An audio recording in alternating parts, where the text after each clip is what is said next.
Pour être nommé l'Église mère, le catholicisme romain doit être la forme originelle du christianisme. Et c'est exactement ce que les catholiques enseignent concernant leur histoire. L'un des dogmes de l'Église romaine est que Jésus a nommé Pierre comme son vicaire, représentant sur l'Église, Matthieu 16, 17, 19. Cet enseignement présuppose que le rocher sur lequel Jésus a dit qu'il bâtirait son Église était Pierre, et que Pierre était l'Église. C'est un terme affectueux, car les catholiques fidèles considèrent l'Église comme une entité qui nourrit, prend soin et guide la famille de Dieu en toutes choses. Ils honorent leur mère ecclésiastique, comme les enfants honorent leur vraie mère, Éphésiens 6, 2.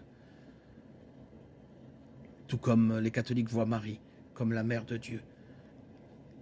D'un point de vue biblique, la véritable Église mère est celle décrite dans les livres des Actes et dans les épîtres du Nouveau Testament. Les catholiques voient en Marie aussi la mère de l'Église, mère de Dieu, mais mère de l'Église. Dans l'Église mère biblique, vous ne trouverez aucune mention de prêtres, de cardinaux, de papes. Nulle part, vous ne trouverez Marie adorée ou des saints vénérés. Dans les descriptions bibliques de la véritable Église mère, il n'y a pas de baptême d'enfant ni d'éléments de la Sainte Seine transformés en corps et sang de Jésus. Donc très clairement, non. L'Église catholique n'est pas l'Église mère.